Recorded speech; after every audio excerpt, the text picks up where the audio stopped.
Hello dear students, I myself Andy Joshi and today I am going to teach you some special kinds of sentences based on active passive. प्रिय छात्रों नमस्कार।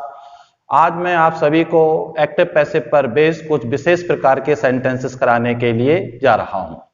In my previous videos I taught you assertive sentences, interrogative sentences and imperative sentences. अपने पिछले videos में मैंने आपको assertive, interrogative and imperative sentences को करना सिखाया, but today I am going to teach you, लेकिन आज मैं आपको पढ़ाने जा रहा हूं कुछ विशेष प्रकार के एक्टिव पैसिव सेंटेंसेस, विशेष प्रकार के कुछ वाक्य जिन पर कुछ अलग प्रकार के नियम अप्लाई होते हैं।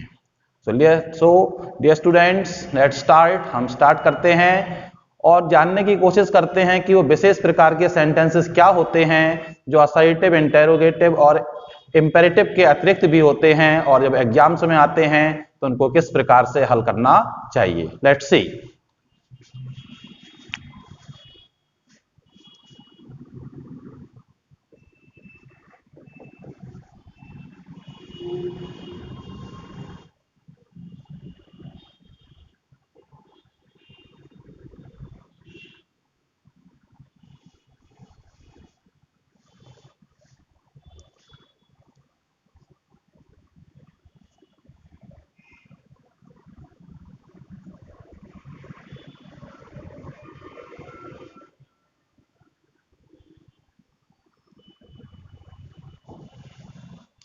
सेंटेंस है, they say that the king is coming. वे कहते हैं कि राजा आ रहा है। जनरली ये देखने में सेंटेंस असर्टिव है और हम इसको पढ़ते हैं तो हम इस चीज को जानने की कोशिश करते हैं कि इस सेंटेंस में सब्जेक्ट क्या है, वर्ब क्या है, ऑब्जेक्ट क्या है।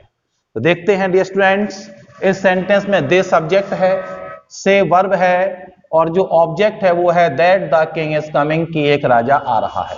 तो आपने देखा यहां पर कि जो ऑब्जेक्ट है वो एक सेंटेंस ना हो, एक शब्द ना होकर, एक वस्तु ना होकर, बल्कि एक पूरा सेंटेंस है। यहां पर एक नया नियम जो स्पेशल नियम्स में काउंट होता है, वो नियम ये है, यदि किसी सेंटेंस का ऑब्जेक्ट एक शब्द ना होकर, एक व्यक्ति या वस्तु ना होकर पूरा सेंटेंस होता है, तो उस सेंटेंस को कैसे हल करते हैं। यहां देखते हैं, ये सब्जेक्ट है, ये वर्ब है, तो that the king is coming ये पूरा ऑब्जेक्ट है। इतना बड़ा ऑब्जेक्ट साधारणतः देखने को नहीं मिलता है, लेकिन कभी कभी ऐसा होता है कि किसी वाक्य का जो ऑब्जेक्ट होता है वो एक शब्द ना होकर, एक व्यक्ति ना होकर, एक वस्तु ना होकर पूरा का पूरा एक सेंटेंस होता है। ऐसी स्थिति में डियर स्टूडेंट्स, हम इसका जो ऑब्जेक्ट है that the king is coming, क्योंकि इसको हम एज अ सब्जेक्ट नहीं लिख सकते हैं, that the king is coming इसको हमें पूरा सब्जेक्ट के रूप में नहीं लिख सकते हैं। इसलिए ऐसी स्थिति में ये जो हमारा ऑब्जेक्ट होता है इसको हम मान लेते हैं इट। ऐसी स्थिति में इस पूरे ऑब्जेक्ट को हम मान लेते हैं इट और अपने सेंटेंस को पैसिव बनाने की कोशिश करते हैं। तो हमारा आंसर होगा इट। फर्स्ट फॉर्म है, फर्स्ट फॉर्म के प्लेस पे is am are, present definite tense है, इट सिंगुलर है, इट इज। वो आपकी third form, it is said, it is said, it is said by them that the king is coming. It is said by them that the king is coming. समझने की कोशिश करिए, यदि किसी sentence का object एक शब्द ना होकर, एक व्यक्ति ना होकर, एक वस्तु ना होकर पूरा सेंटेंस होता है, तो उस पूरे सेंटेंस को हम मान लेते हैं इट और सेंटेंस को हम पैसिव बना देते हैं। तो इट इज, इट को हमने एज सब्जेक्ट बनाया, फर्स्ट फॉर्म है, इज एम आर के अकॉर्डिंग, सब्जेक्ट के अकॉर्डिंग इज लाते हैं, वर्ब की थर्ड फॉर्म का यूज करते हैं बाय देम और इस सेंटेंस को लास्ट में लिख देते हैं। It is said by them that the king is coming, उनके द्वारा ऐसा कहा जाता है कि राजा आ रहा है। नेक्स्ट सेंटेंस,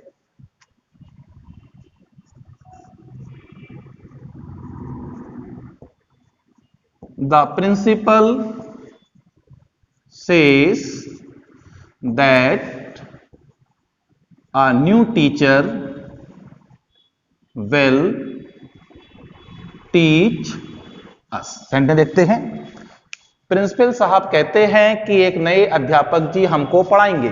देखिए, this is subject, this is verb, this is object, a complete sentence is the object. Principal कहते हैं कि एक नए अध्यापक हमको पढ़ाएंगे। क्या कहते हैं प्रिंसिपल साहब?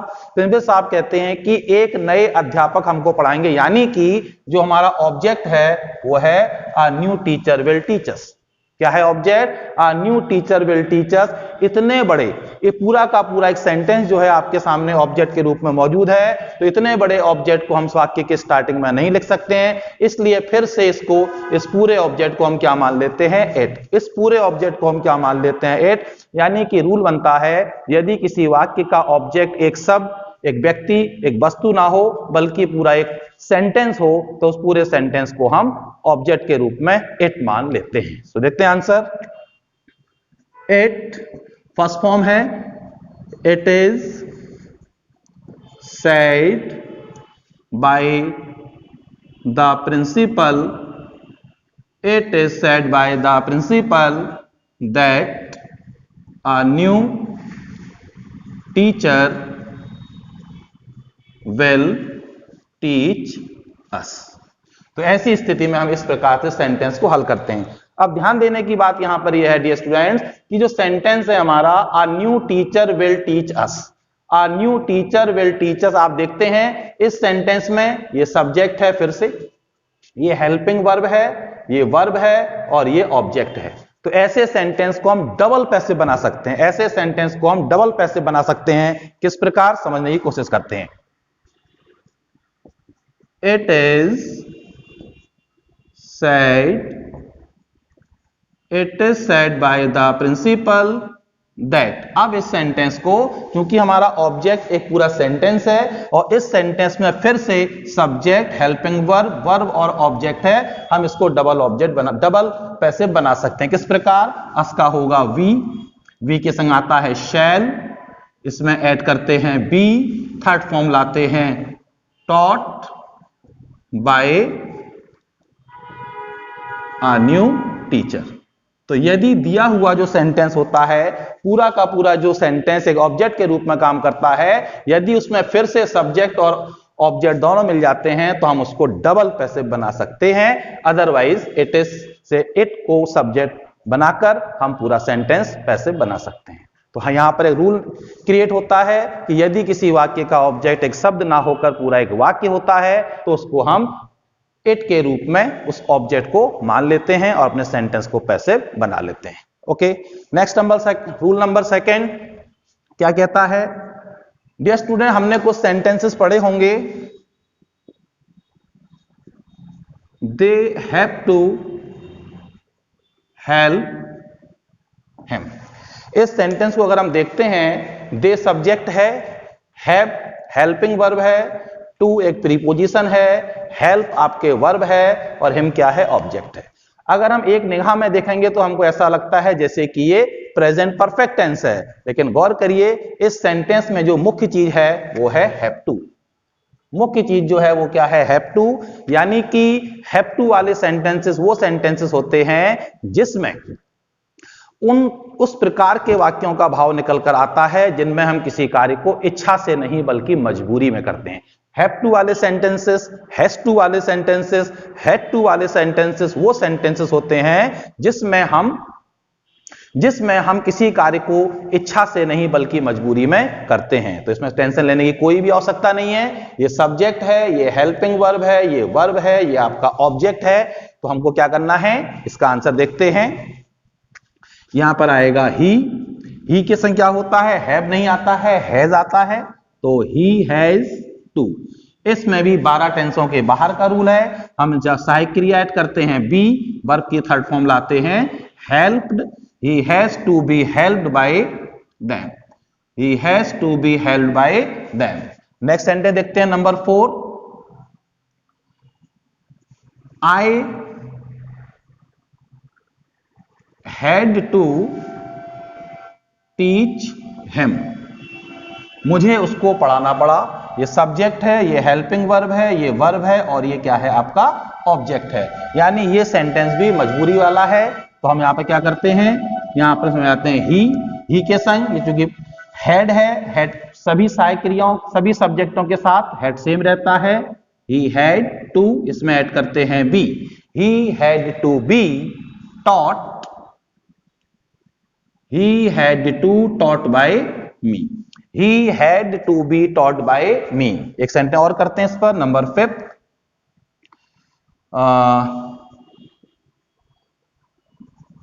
दे, इसको हैं, she has to sing a song, उसे एक गाना गाना पड़ता है। ये भी वो सेंटेंस है जो कि हमारी मजबूरी को व्यक्त करता है। तो यहां पर हम देते हैं सब्जेक्ट आ सॉन्ग, आ सॉन्ग भी सिंगुलर है, सी भी सिंगुलर है, इसलिए यहां पर हैज का हैज ही रहेगा और इसमें ऐड करेंगे be. A song has to be, a song has to be sung by her, a song has to be sung by her. तो डियर स्टूडेंट्स, हमने यहां पर देखा 2 रूल पढ़े। यदि किसी वाक्य का ऑब्जेक्ट एक शब्द ना होकर बल्कि एक वाक्य हो तो उस पूरे वाक्य को हम इट के रूप में सब्जेक्ट बना लेते हैं। यदि किसी वाक्य में जो ऑब्जेक्ट होता है वो एक शब्द ना होकर, एक व्यक्ति ना होकर, एक वस्तु ना होकर एक पूरा सेंटेंस होता है तो उस पूरे सेंटेंस को हम इट मानकर वाक्य, इट उसको हम ऑब्जेक्ट मान लेते हैं और इट्स मानकर उसको वाक्य को शुरू करते हैं। हैव टू, हैज टू और हैड टू से स्टार्ट होने वाले वाक्य वे होते हैं जिनमें हम किसी कार्य को स्वेच्छा से नहीं बल्कि मजबूरी में करते हैं। तो इसमें हमको क्या करना होता है, इसमें हमको एक एक्स्ट्रा हेल्पिंग वर्ब, क्योंकि ये 12 टेंसों के बाहर का है, बी ऐड करना पड़ता है। सब्जेक्ट ऑब्जेक्ट अपना स्थान चेंज करते हैं और ये हमको ध्यान रखना होता है कि सब्जेक्ट बदलने के संग सहायक क्रिया चेंज हो रही है या सहायक क्रिया चेंज नहीं हो रही है। Okay, now let's move forward, आगे की ओर बढ़ते हैं।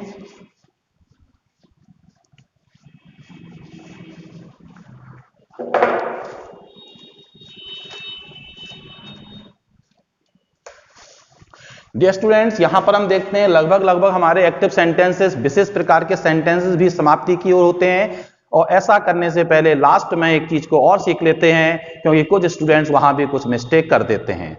साधारणतया हमने ये सुना है, साधारणतया हमने सीखा है, साधारणतया हमने जाना है कि पैसिव वॉइस में हमेशा बाय प्रीपोजिशन के रूप में काम करती है। हमने अक्सर ये सीखा है कि एक्टिव पैसिव सेंटेंसेस में, पैसिव सेंटेंसेस में बाय जो है वो ऑब्जेक्ट के रूप में कार्य, बाय जो है वो by V3 plus by plus object, यानी कि बाय एक प्रीपोजिशन के रूप में काम करती है। ऐसा हमने बचपन से सीखा है। जैसे आई shall teach him, he will be taught by me. I am singing a song is being sung by me. They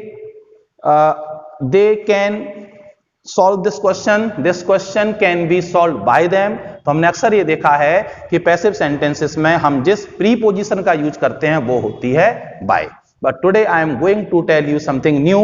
आज मैं आपको कुछ नई बात बताने के लिए जा रहा हूं और वो नई बात यह है कि जब भी हम पैसिव वॉइस बनाते हैं, we have to be careful about the verb that is given in that particular sentence. जब भी हम पैसिव वाक्य बनाएं तो हमको सावधानी इस बात की रखनी होती है कि उस सेंटेंस में जो वर्ब है वो क्या है, क्योंकि सभी वर्ब के साथ बाय का यूज नहीं होता है। मैक्सिमम वर्ब के संग बाय का यूज होता है, लेकिन कुछ वर्ब ऐसी होती हैं जिनके साथ बाय का यूज नहीं होता है बल्कि अलग प्रीपोजिशन का यूज होता है। इसका ध्यान रखना है, नहीं तो हमारा सही सेंटेंस क्या हो सकता है, गलत हो सकता है।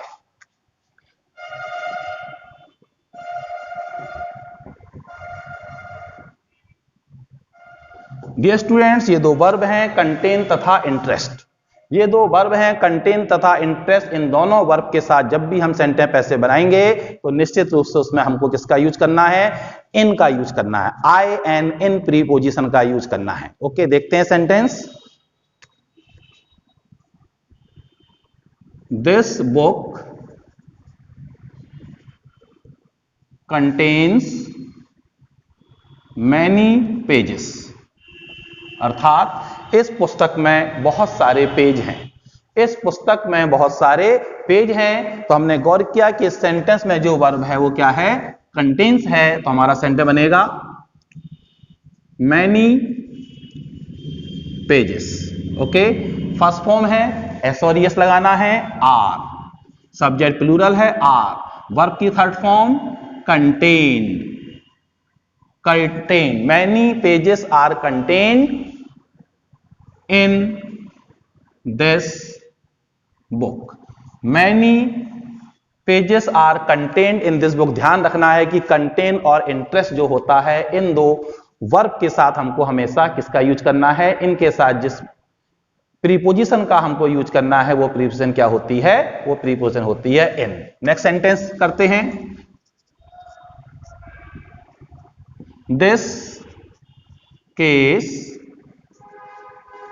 Interests the lawyers. This case interest the lawyers, यह केस वकीलों का मनोरंजन करता है। इसमें जो हमारी वर्ब है वो क्या है, interest, so we have to be careful. The lawyers क्योंकि फर्स्ट फॉर्म है, is am are, subject plural है, आर वर्ब की third form interested, are interested, हमको क्या लाना है, in this case. The lawyers are interested in this case, तो हमको सावधानी रखनी है और याद रखना है कि कंटेन और इंटरेस्ट दो ऐसी वर्ब होती हैं जिनके साथ हमको क्या करना होता है, हमको बाय का नहीं बल्कि प्रीपोजिशन इन का प्रयोग करना होता है। इसके अतिरिक्त जो नेक्स्ट वर्ड्स हैं वो हैं आपके नो और ऑब्लाइज। डियर स्टूडेंट्स, आपको याद करना पड़ेगा, आपको ध्यान रखना पड़ेगा कि नो और ऑब्लाइज वो दो वर्ब ऐसी वर्ब हैं जिनके साथ हमको बाय का यूज नहीं करना है बल्कि किसका यूज करना है, इनके साथ हमको यूज करना है प्रीपोजिशन टू का। ध्यान देते हैं।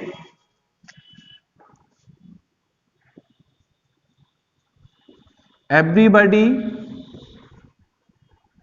नोस गांधी जी, प्रत्येक व्यक्ति गांधी जी को जानता है। यहां पर वर्ब क्या है, नोस, हमने सब्जेक्ट उठाया, गांधी जी फर्स्ट फॉर्म है, इज नोन और लाना है to, Gandhi ji is known to everybody, Gandhi ji is known to everybody.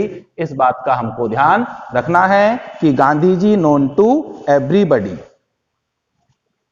Right. अब हम नेक्स्ट रूल की ओर चलते हैं, थोड़ा सा डिस्कस करते हैं। कुछ और वर्ब्स हैं जिनका हमको ध्यान रखना है, जिनके साथ हमको इसी प्रकार से याद रखना है कि इसके संग कौन कौन से हमारी जो हैं वर्ब नहीं आती हैं। कुछ और वर्ब्स यहां पर दी गई हैं, जैसे कि एस्टोनिश है, सरप्राइज है, डिसअपॉइंट है, डिस्ट्रेस है, अलार्म है, डिस्प्लीस है। ये ऐसी वर्ब होती हैं जिनके साथ हमको बाय का प्रयोग ना करके बल्कि एट का प्रयोग करते हैं। ये वो वर्ब हैं जिनके साथ हमको किसका प्रयोग करना है, जिनके साथ हमको बाय का प्रयोग ना करके एट का प्रयोग करना होता है। फॉर एग्जाम्पल,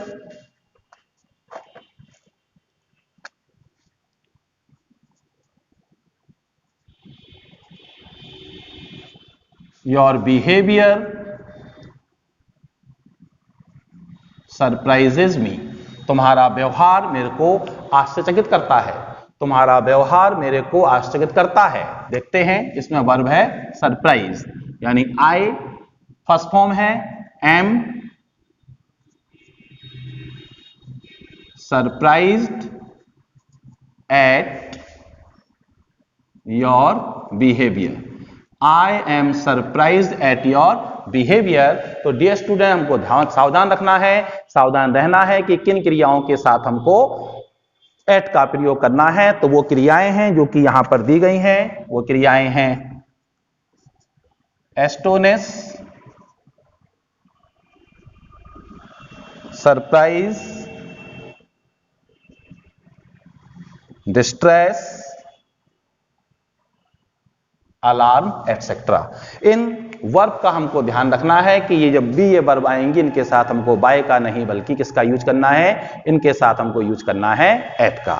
और लास्ट रूल इससे रिलेटेड जो आता है, जिनके साथ हमको यूज करना है, जिनके साथ हमको यूज करना होता है, विथ का प्रयोग करना होता है, वो वर्ब्स हैं प्लीज, प्लीज है, सेटिस्फाई है, डिसगस्ट है,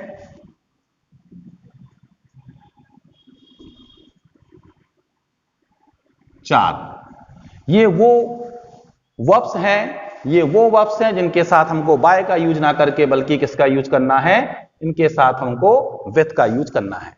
तो डेफिनेटली हमको कुछ वर्ब्स हैं जिनको हमको याद करना पड़ेगा। ज्यादा वर्ब्स नहीं है, केवल 4 प्रकार के हैं, कहां टू आना है, कहां एट आना है, कहां पर विथ आना है और कहां पर आपका इन आना है। यदि हम इन कुछ क्रियाओं को याद कर लेंगे तो निश्चित रूप से हमारा सेंटेंस जो है वो एग्जाम में कभी भी गलत नहीं होगा। सेंटेंस करते हैं। His behavior pleased the teachers. His behavior pleased the teachers। हमने ध्यान दिया इसमें जो वर्ब है वो है pleased, तो हमारा आंसर होगा the teachers। प्लूरल है, सेकंड फॉर्म है, यहां पर was या वर आएगा। the teachers were pleased with his behavior। The teachers are pleased with his behavior। तो डियर स्टूडेंट्स, हमको याद रखना है कि ये 4 प्रकार की प्रीपोजिशंस हैं जो अलग अलग वर्ब के साथ यूज होती हैं। कुछ वर्ब के साथ टू आता है, कुछ के साथ इन आता है, कुछ के साथ एट आता है और कुछ के साथ विथ आता है। यदि आप इन वर्ब्स को याद कर लेंगे जो कि हार्डली मैक्सिमम नंबर ऑफ मिलाकर 20 के आसपास होंगी, तो निश्चित रूप से आपका सेंटेंस कहीं से भी गलत नहीं होगा। And the last rule of today, और मैं एक्टिव पैसिव में स्पेशल सेंटेंसेस पर आपको लास्ट रूल कराने के लिए जा रहा हूं, उसको हम समझने की कोशिश करते हैं।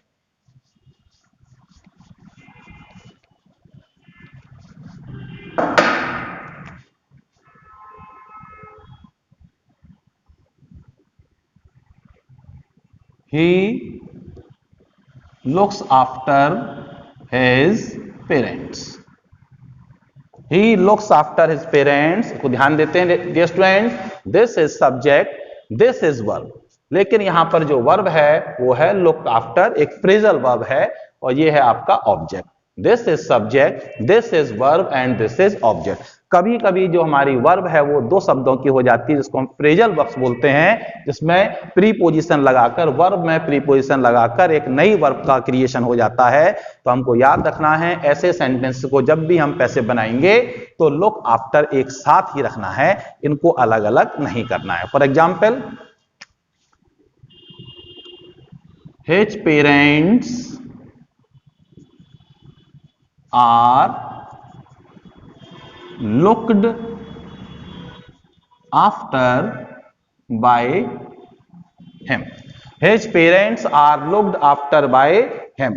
His parents are looked after by him। तुमको याद रखना है जहां पर हमारी वर्ब फ्रेजल वर्ब होगी, अर्थात एक से अधिक शब्द मिलकर वर्ब का काम कर रहे होंगे, तो पैसे बनाते समय हमको उस फ्रेज को एक साथ रखना है, उसके बाद ही प्रीपोजिशन का प्रयोग करना है। और आज का लास्ट रूल, कुछ सेंटेंसेस ऐसे होते हैं जिसमें कर्ता, कार्य करने वाला इतना क्लियर होता है कि हम at the end of the sentence उसको ऑब्जेक्ट के रूप में यूज नहीं करते हैं। किस प्रकार के सेंटेंस होते हैं?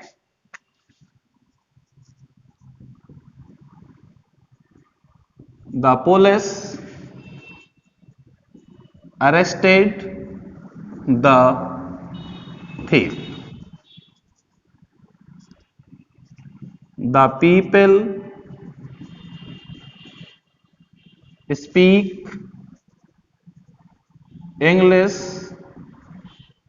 all over the world। Dear students, ये इस प्रकार के सेंटेंसेस हैं जिसमें स्पष्ट होता है कि इस काम को करने वाला कौन है। क्योंकि एक्टिव सेंटेंस है तो यहां पर हमको सब्जेक्ट भी चाहिए, यहां पर हमको ऑब्जेक्ट भी चाहिए कि पुलिस ने चोर को गिरफ्तार कर लिया। पुलिस ने चोर को गिरफ्तार कर लिया, ये हमारा सेंटेंस है। लेकिन जब पैसिव बनाते हैं हम लोग तो आंसर होता है द थीफ, सेकेंड फॉर्म है वॉस या were, was arrested. The thief was arrested. क्यों हमने बाय प्लस ऑब्जेक्ट का यूज नहीं किया? क्योंकि सबको मालूम है कि चोर को गिरफ्तार करने का कार्य पुलिस का होता है। चोर को गिरफ्तार करने का कार्य पुलिस का होता है, इसलिए इस प्रकार के सेंटेंसों में हम बाय प्लस ऑब्जेक्ट का यूज नहीं करते हैं। इससे वाक्य की सुंदरता बढ़ी रहती है और वाक्य अपना अर्थ पूरा देता है। लेकिन यदि कभी हमको डाउट लगे कि ऐसा करना चाहिए या नहीं करना चाहिए, तो हम ब्रैकेट में हम क्या कर सकते हैं, इसको ब्रैकेट में लिख सकते हैं by the police, by the police, अगर आपको लगता है तो। अदरवाइज यहां पर सेंटेंस को हम सेंटेंस है the people speak English all over the world, लोग पूरे संसार में अंग्रेजी बोलते हैं। ये सब्जेक्ट है और ये क्या है, हमारा ऑब्जेक्ट है। तो देखिए इंग्लिश फर्स्ट फॉर्म है is am are, English is spoken all over the world, English is spoken all over the world. यहां भी ध्यान दीजिए पूरे संसार में अंग्रेजी बोली जाती है। एंड वी ऑल नो, और हम सब जानते हैं कि संसार में चाहे वो इंडिया हो, चाहे वो अमेरिका हो, इंग्लैंड हो, कनाडा हो, एनी कंट्री, इंग्लिश जो भी बोलता है वो उस देश में रहने वाला इंसान ही बोलता है। इसलिए ऐसे सेंटेंसेस में हम बाय द पीपल लिखकर वाक्य की सुंदरता को समाप्त नहीं करते हैं और वाक्य को सुपरफ्लुअस नहीं बनाते हैं, क्योंकि ये अंडरस्टूड है कि पूरे संसार में अंग्रेजी बोली जाती है और अंग्रेजी बोलने वाले कौन हैं, अंग्रेजी बोलने वाले होते हैं उस देश में रहने वाले वहां के लोग। तो dear student, it was really the very important topic of today. यह आज का बहुत ही महत्वपूर्ण टॉपिक था, जिसमें हमने पढ़ा कम स्पेशल काइंड्स ऑफ सेंटेंसेस, कुछ विशेष प्रकार के वाक्य जो कि सिंपल सेंटेंसेस से हटकर होते हैं और अक्सर एग्जाम में इस प्रकार के सेंटेंसेस को भी देखा जा सकता है। तो यदि हम इनको भी अच्छी प्रकार से समझेंगे तो हमारा जो एक्टिव पैसिव टॉपिक है वो अच्छी प्रकार से कंप्लीट हो जाता है। So dear students, if you like this video, so please like it, share it and comment it, and if you have any query, so you can ask me in comment box. Have a nice day. Bye bye.